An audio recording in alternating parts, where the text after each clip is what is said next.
It's time for Positively Kansas. It was a groundbreaking event in music history, and it happened right here in Wichita. We'll revisit the performance 90 years ago that changed music forever. Also, some of us love to take pictures of Kansas landscapes and sunsets. Others love to write about them. We'll explore the works of this Lawrence poet who gives voice to both the ordinary and extraordinary in Kansas. Plus, we'll give you some encouragement about the next generation of leaders as they learn respect, accountability, and compassion. And in our Kansas Wild Edge report, you'll see what happens when the situation turns catastrophic for a school of tadpoles. I'm Sierra Scott. Those stories are queued up and ready to roll in this edition of Positively Kansas. Positively Kansas is brought to you in part by... Before investing your hard-earned money, make sure your financial advisor understands your objectives. Mark Douglas, CFP, serving our community for over 20 years, providing customized financial solutions that focus on the individual. Blue Cross and Blue Shield of Kansas serves more than 930,000 Kansans in various programs. Independent, member-owned. Blue Cross and Blue Shield of Kansas, an independent licensee of Blue Cross and Blue Shield Association, supports KPTS. Program support provided by the F. Price Kosman Memorial Trust, Entrust Bank trustee, bringing you the Kansas Wild Edge segments on Positively Kansas.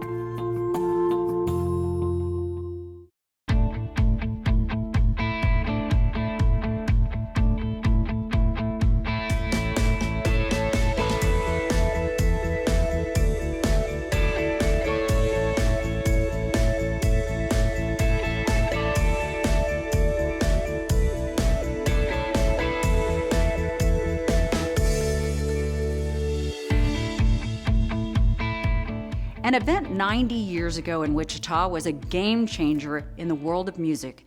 You might call it the concert heard round the world because this performance introduced a whole new sound that inspired musicians and music listeners around the globe. Chris Frank has the story.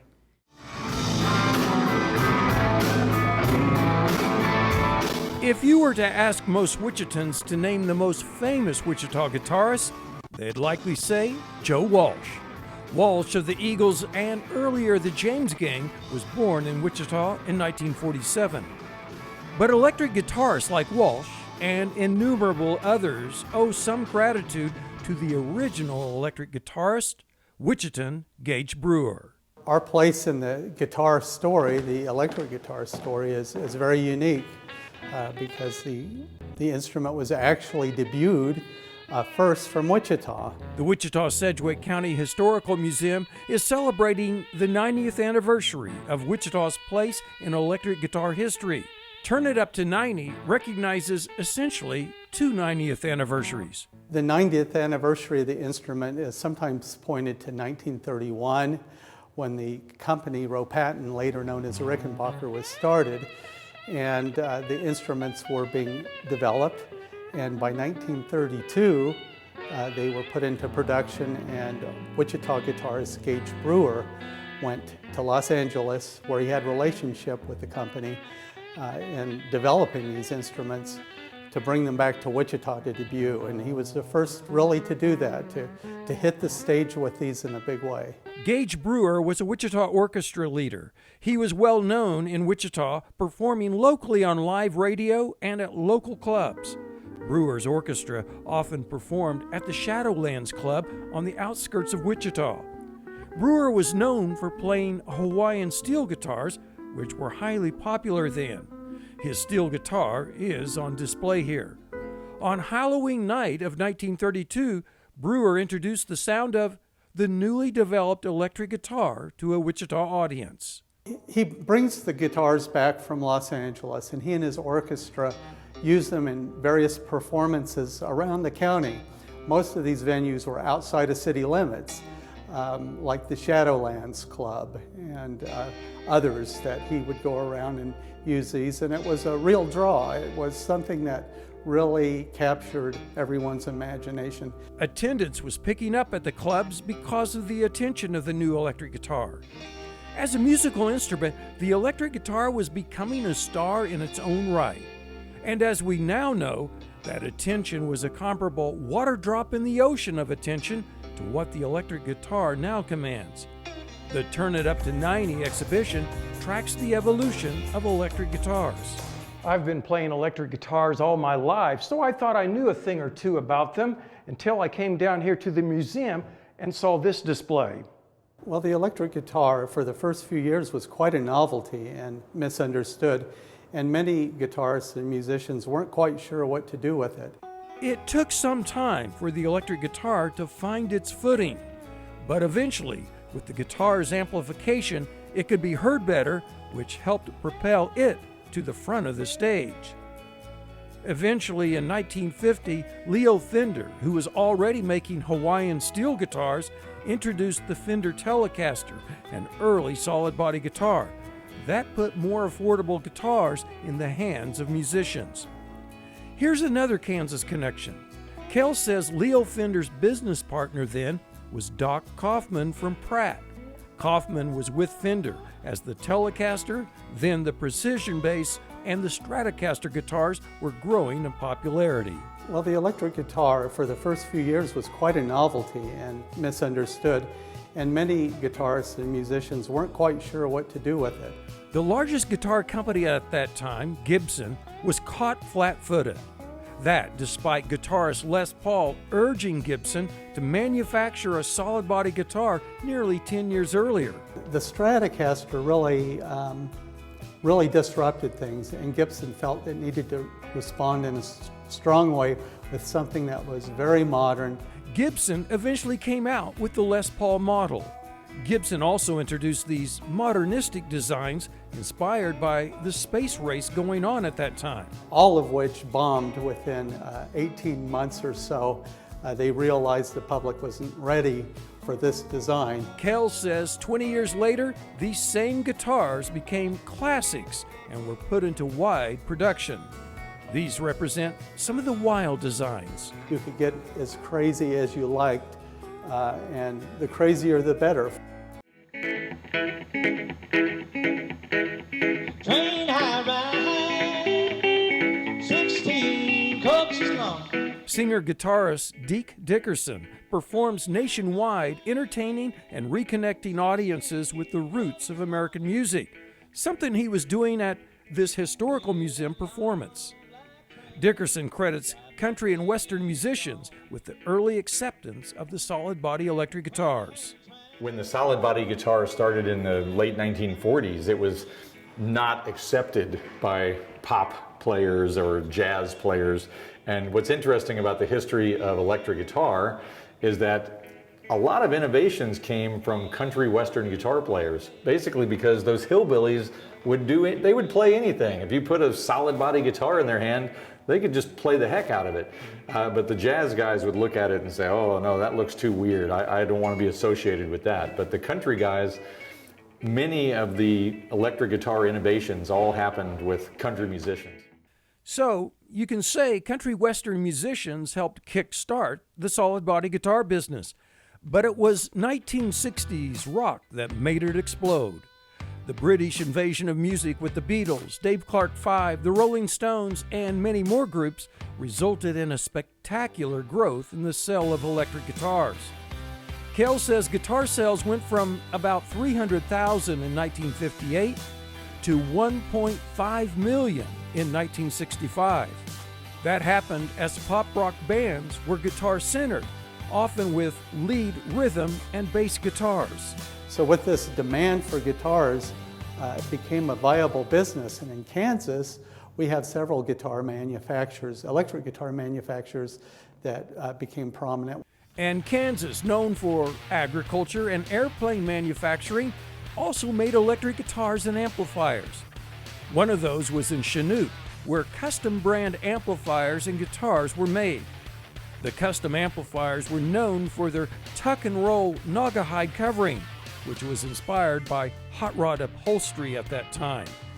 Custom amps were used by a wide range of musicians then and continue to this day. That includes John Fogerty and Creedence Clearwater Revival and Sheryl Crow. Custom is now a part of the Hanser Music Group of Cincinnati, Ohio. Also located in southeast Kansas, Holman Waddell guitars were made in Neodesha from 1965 to 1968 during the height of the guitar boom. There were several other smaller companies like the Lawrence Amplifier Company out of Lawrence, Kansas. So it was a boom time for electric guitar manufacturers. That's what's really surprising, is that you would not think for a state like Kansas that doesn't have a huge population that there would be that much guitar history here. And you can learn more about that history and see some fascinating and unusual guitars here, including one gifted to the museum by Wichita's most famous guitar son, Joe Walsh. For Positively Kansas, this is Chris Frank reporting. The electric guitar exhibit will be on view through most of 2022 at the Wichita Sedgwick County Historical Museum. There's lots of talk these days about the need for schools to teach kids more real-life skills. That's the aim of a Wichita program called Legacy Works, which offers at-risk youth a variety of work experiences. Anthony Powell shows us these kids in action. From the outside, this home on South Wichita Street looks fairly ordinary. But on the inside, you'll find extraordinary stories of hope, inspiration, and achievement. It's been very life-changing. This place, it's not only work. We do so much more. I didn't really think it would change my life. I think it was just going to be like a regular job. Sergio Marquez and Adanya Hudson are two of the many young people who say they will be forever impacted by Legacy Works, a program created by Legacy Works Ministries in 2011. Legacy Works focuses on kids who've had it tough. Many come from foster or group homes. Here they learn a variety of skills, including on-the-job paid training. What we do here is we create a supportive community that gives them space to learn work skills and to work in a team. One of the ways that's done is through Garden Works, a part of the program in which kids get their hands dirty in a large lot adjacent to the Legacy Works house. Then they're harvesting, everything that they've grown. So they've seen those things through from seed to food, right? And then they're selling that product. Pottery Works is another way to learn a skill and earn money. The kids in this program are always turning out new items, mugs, planters, even a dinnerware line. And finally, there's Coffee Works, where it's all about learning what makes the best cup of Java. These kids have developed a palate like you would not believe, and talk about coffee the way that some of us talk about wine. Like the vegetables that are grown, the pottery and coffee are also sold to the public. While the work and pay are very rewarding for the kids, it's competitive to get to that stage. These kids fill out a job application, they come in, they do a job interview, and then we hire from there. Resume writing and leadership workshops are also incorporated into the program. Perhaps most importantly is the encouragement kids receive to finish high school and make plans for the future. If our kids want to go to college, we're here for that. And if they want to move into the workforce, we're here for that. As grateful as the kids who go through Legacy Works are to have a paid job and learn so many real-world skills, those we spoke to say what you can't put a dollar amount on is how Legacy Works has helped them grow as people.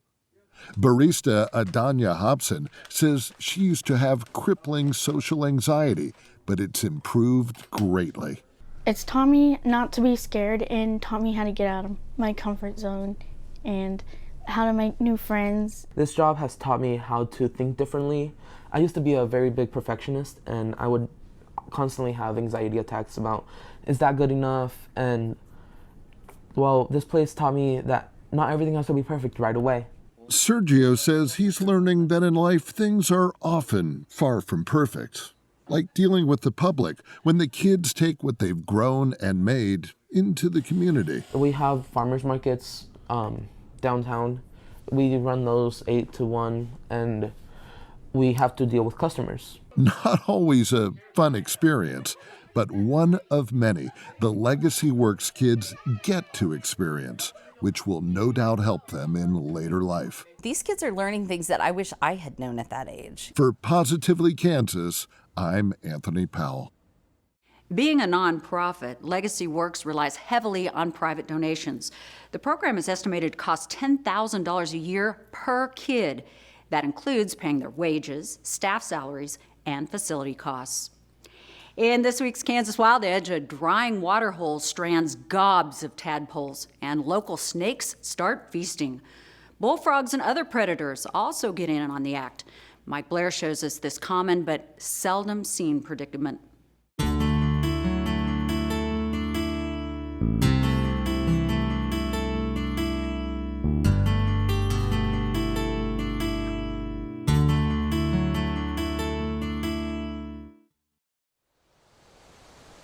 A water hole bubbles in the heat of a late spring day. No, it's not boiling. Its surface is alive with breaching tadpoles gulping air. Their water nursery is evaporating, and the drying pool crowds them ever closer. It's a race to develop before their crucial habitat is gone. But that's not their only problem. Bunched together with nowhere to hide, they're an easy mark for area hunters. And today, snakes come calling. Garter and ribbon snakes, small reptiles that prey on frogs, toads, and developing tadpoles. These snakes live in moist, grassy areas, and they never miss the chance for easy pickings when water holes dry up. They slither into the fray, periscopes up to spot the closest meal. Snakes see well both in and out of water, and they vigorously writhe and twist to catch frantic tadpoles. Their small curved teeth grab the slippery victim so that escape is nearly impossible.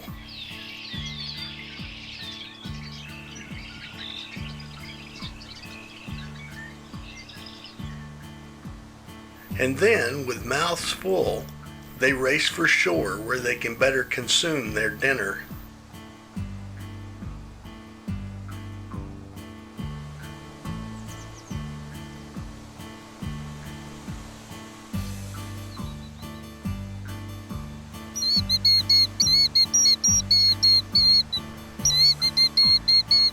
Some stop at the water's edge.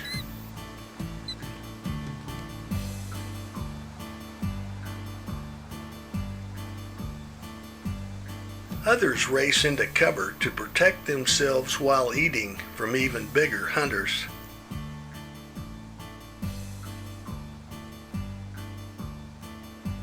Not often does finding food come this easy.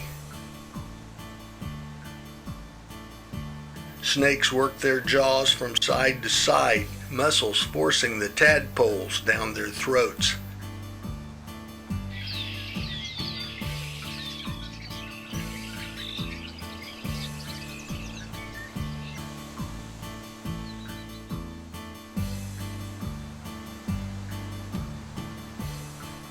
And then they return for more to gorge on the natural buffet.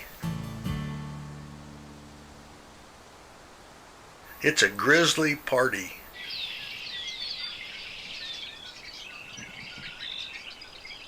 Bullfrogs and leopard frogs watch the feeding spree with disinterest.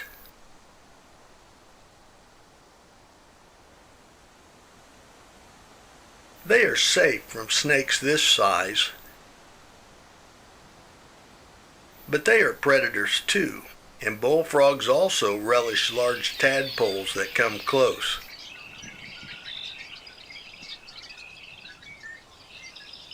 They eat constantly.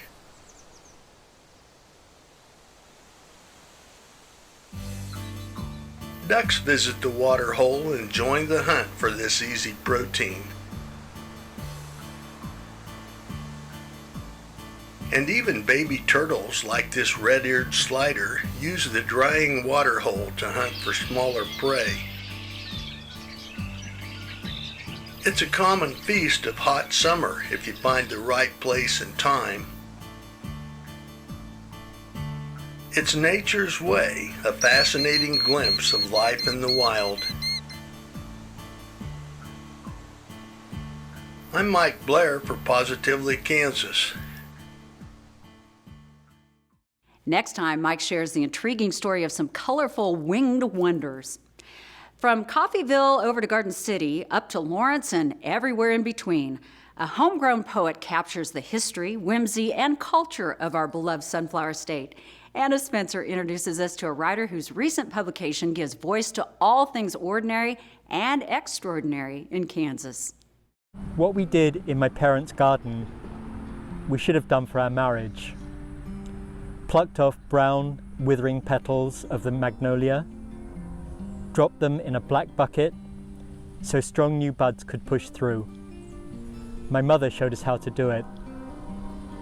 We did it in her garden, didn't do it at home, and then it was too late for flowers. Sitting on a bench at College of Emporia Park, Brian Daldorf reads from his recently published book, Kansas Poems. Brian, originally from England, is a poet, author, and senior lecturer at the University of Kansas.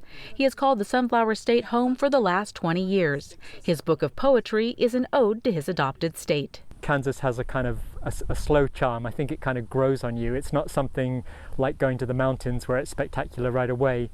So the poems in the book were written over at least a 20-year period, and unlike my other ideas for books, I didn't set out with this idea and then worked on them and wrote the poems. What I had to do for this book was to look through everything that I've been writing over at least 20 years, maybe even longer than that, and pick out the poems that were of this particular place, and then I put them together into the book, and it made sense as I was looking through them to divide them into the seasons. So the book is divided into the 4 seasons and obviously tied in with Kansas. Brian says the poems have given him the opportunity to explore the people of Kansas and capture the places and things that make this state so special. The writings in his book span both time and location, with poetry traversing decades in settings ranging from the cornfields of rural western Kansas to bustling little towns and even local cemeteries like this one. Here we see Brian reading excerpts as part of a promotional piece for his book launch, an endeavor that was complicated by the pandemic. Brian actually released 2 books during the stay-at-home order, Kansas Poems and Words is a Powerful Thing, a memoir of his work with inmates at the Douglas County Jail. Brian has promoted his books via Zoom, saying both the writing and the book launch have been creative efforts, leaving time for little else. Well, the 2 books that I published this year, the Kansas Poems that I read from and the book about the jail, they're so important and they just cover large periods of my life that there's nothing that I feel right away that I want to add to that at the moment. Maybe in a year's time I'll think differently, but I have so much invested in these 2 books that I don't really think about publishing another book at the moment. He also hopes to eventually continue his class at the Douglas County Jail when COVID restrictions lift. For now, Brian returns to the classroom at KU this fall, where he'll share his love of writing with his students. It's kind of strange for me to think that I've spent more time in Kansas than any other place in the world. I mean, that wasn't my intention, but that's how it happened, and that's fine. While England is technically home for Brian, his love for the heartland grows, proving there's no place like his adopted homeland, Kansas. In Emporia, I'm Anna Spencer for Positively Kansas. Time's up for this week. Send your story ideas to positivelykansas@kpts.org. We need them. I'm Sierra Scott. See you later.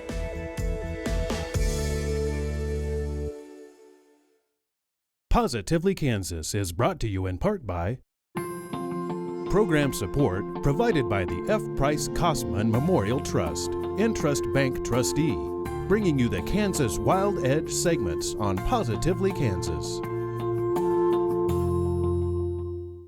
Blue Cross and Blue Shield of Kansas serves more than 930,000 Kansans in various programs. Independent, member-owned. Blue Cross and Blue Shield of Kansas, an independent licensee of Blue Cross and Blue Shield Association, supports KPTS.